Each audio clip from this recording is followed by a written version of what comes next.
दोस्तों, क्या आप जानते हैं कि भारत में करेंसी नोट्स की छपाई कहां और कैसे की जाती है?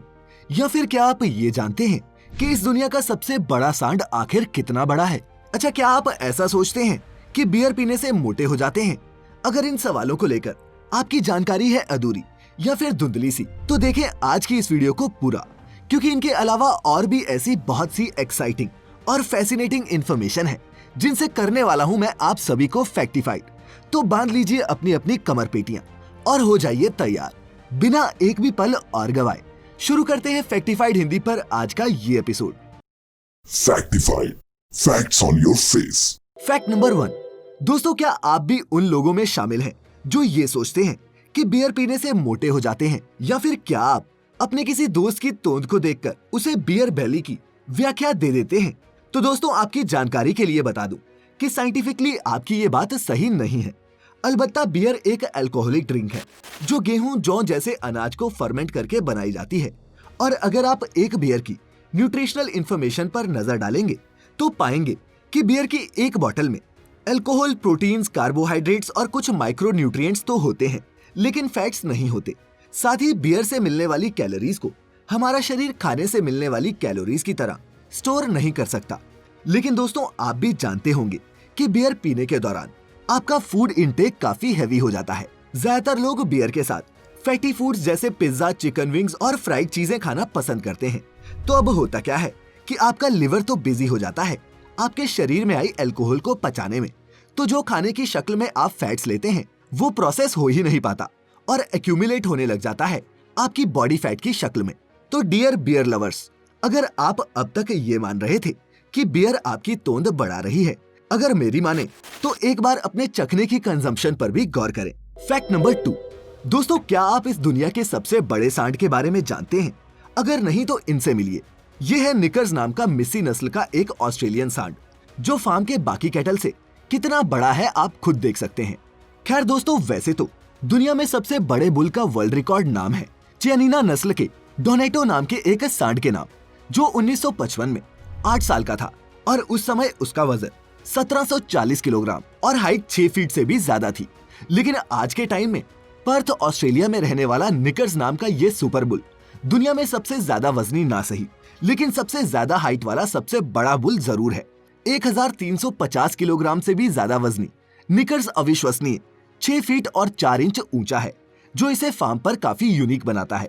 और आपको सुनकर शायद हैरानी होगी कि निकर्स की जान भी उसकी इसी यूनिकनेस ने बचाई थी, क्योंकि उसे फार्म पर लाया तो मीट प्रोसेसिंग के लिए गया था, लेकिन उसका विशालकाय आकार देखकर फार्म के मालिक ने उसे मारने की बजाय अपने फार्म पर एक अट्रैक्शन की तरह रखना ज्यादा बेहतर समझा, जिसका रिजल्ट ये मिला कि निकर्स आज किसी सेलिब्रिटी से कम नहीं है। Fact number 3। दोस्तों, क्या आप जानते हैं कि भारतीय करेंसी नोट्स देश में 4 अलग अलग जगहों पर मौजूद प्रिंटिंग प्रेस में छापे जाते हैं? ये 4 लोकेशंस हैं: मध्य प्रदेश का देवास, महाराष्ट्र का नासिक शहर, पश्चिम बंगाल का सालबोनी और कर्नाटक का मैसूर। दोस्तों, रिजर्व बैंक के मुताबिक हमारे देश में हर साल 2000 करोड़ वर्थ के करेंसी नोट्स छपते हैं। ये नोट बनाने के लिए कॉटन से बने कागज और एक खास तरह की स्याही का इस्तेमाल किया जाता है जो मार्केट में नहीं मिलती। रिपोर्ट्स की माने तो स्विट्जरलैंड की कंपनी सिग्पा इस इंक की मैन्युफैक्चरिंग करती है और ये कंपनी भारत के अलावा और भी कई देशों की करेंसी के लिए इंक सप्लाई करती है। साथ ही दोस्तों, भारतीय करेंसी में इस्तेमाल होने वाला ज्यादातर पेपर बाहर से ही इंपोर्ट करना पड़ता है, क्योंकि हमारे देश में सिर्फ होशंगाबाद में एक सिक्योरिटी पेपर मिल है जो डिमांड के हिसाब से पेपर की सप्लाई नहीं कर सकती। इस खास पेपर को पहले एक मशीन वाटरमार्क करती है और फिर इन पर करेंसी के हिसाब से नोटों की छपाई की जाती है। इसके बाद बैंक नोट्स में चमकीले रेशे डाले जाते हैं जो यूवी लाइट में साफ दिखते हैं। इसके बाद नोट्स को नंबर किया जाता है और टेस्टिंग के बाद ये नोट रिजर्व बैंक अलग अलग बैंक्स को डिस्ट्रीब्यूशन के लिए दे देता है। Fact number 4। दोस्तों, क्या आप जानते हैं कि 2021 के इस नए साल के आने के साथ ही यानी कि सबसे अमीर बिलियनियर्स की टॉप पोजीशन पर भी एक बड़ा फेरबदल देखा गया। 7 जनवरी 2021 को टेस्ला के शेयर्स की बड़ी कीमत ने कुछ समय के लिए ही सही, लेकिन एलॉन मस्क को दुनिया का सबसे अमीर आदमी बना दिया था। वो अमेज़न के मालिक जेफ बेजोस की 184 बिलियन यूएस डॉलर्स की नेटवर्थ को पीछे छोड़ते हुए 185 बिलियन यूएस डॉलर्स की वर्थ के हो गए थे। लेकिन फिर टेस्ला के शेयर्स में भारी गिरावट देखी गई और एलॉन जेफ बेजोस से पिछड़ गए। दोस्तों इससे भी हैरानी की बात ये है कि सिर्फ 1 साल पहले एलॉन मस्क की नेटवर्थ सिर्फ 26 बिलियन यूएसडी थी, यानी कि सिर्फ 1 साल में उन्होंने अपनी नेटवर्थ में 150 बिलियन यूएस डॉलर्स का इजाफा किया है, जो मुकेश अंबानी की कुल संपत्ति का डबल है। लगाना झटका। दोस्तों कोई हैरत नहीं होगी अगर एलॉन जल्द ही दुनिया के सबसे अमीर आदमी बन जाए। Fact number 5। तो एलॉन मस्क की बात चली है तो ये फैक्ट भी उनकी टेस्ला के बारे में। दोस्तों क्या आप जानते हैं कि अगर आप एक टेस्ला कार को हैक करके दिखा दें तो टेस्ला कंपनी आपको 1 मिलियन यूएस डॉलर्स यानी कि करीब 73 लाख रुपए इनाम देगी। जी हाँ, टेस्ला ने अपने बग बाउंटी प्रोग्राम के तहत ये ऐलान किया था कि अगर कोई भी रिसर्चर उनकी मॉडल 3 कार को हैक करके दिखा देगा तो वो उसे 1 मिलियन यूएसडी के साथ साथ एक टेस्ला कार भी गिफ्ट में देंगे।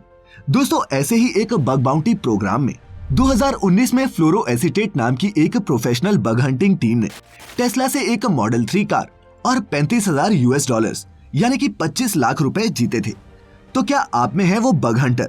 लेकिन पहले कोडिंग सीखनी होगी और इंटरनेट पर आप फ्री में सीख सकते हैं, किसी को पैसे देने की भी जरूरत नहीं। Fact number 6। दोस्तों क्या आप जानते हैं कि वर्ल्ड फेमस म्यूजिशियन एकॉन ने 16 अफ्रीकन कंट्रीज के दूर दराज के इलाकों में बिजली पहुंचाने का काम भी किया है। अपने एकॉन लाइटिंग अमेरिका प्रोजेक्ट के तहत एक चाइनीज सोलर प्रोडक्ट्स कंपनी के साथ मिलकर गिनी, सेनेगल और सिएरा लियोन जैसे गरीब अफ्रीकन मुल्कों में लोगों के घरों और स्ट्रीट्स में सोलर पावर्ड लाइट्स लगवाई हैं। दरअसल एकॉन, जिनका असली नाम एलुइन थायम है, ने अपना बचपन सेनेगल के एक ऐसे कस्बे में बिताया था जहां इलेक्ट्रिसिटी की बड़ी किल्लत थी। 2016 तक ही एकॉन ने अफ्रीका के इन 16 मुल्कों में 1 लाख से भी ज्यादा सोलर स्ट्रीट लैंप्स और 1200 सोलर माइक्रोग्रिड्स इंस्टॉल करवा दिए थे, जिनसे 5,500 नई जॉब्स भी पैदा हुई। अपनी शोहरत का सही इस्तेमाल कैसे करते हैं एकॉन से बेहतर कोई नहीं जानता। Fact number 7। दोस्तों एक जिंदा ज्वालामुखी के पास हम जाने की सोच भी नहीं सकते, लेकिन क्या आप जानते हैं कि दुनिया में एक ऐसा गांव भी है जो ज्वालामुखी के अंदर बसा हुआ है? जी हाँ, ये है जापान का आगाशिमा विलेज।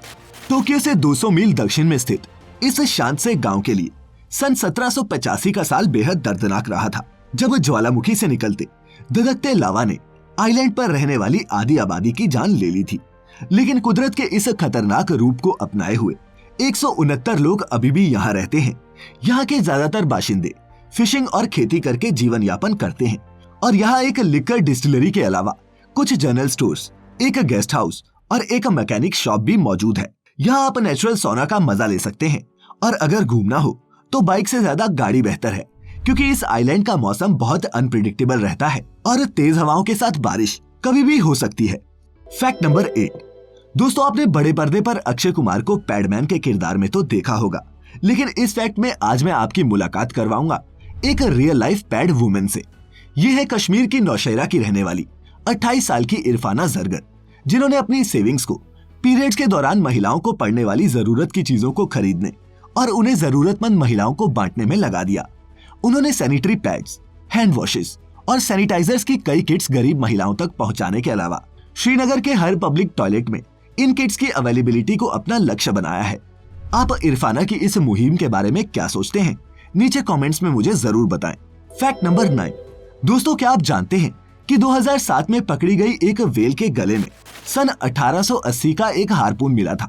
जी हाँ, एक एस्किमो व्हेलिंग क्रू ने इस बोहेड व्हेल के सर में एक ऐसा भाला पाया जिसे सन 1889 में पेटेंट किया गया था। इस ग्राउंड ब्रेकिंग डिस्कवरी ने साइंटिस्ट को ये मानने पर मजबूर किया है कि नॉर्थ अटलांटिक व्हेल्स का लाइफ स्पैन 150 साल से भी ज्यादा का होता है। जीव वैज्ञानिक पहले इसे नकारते रहे हैं।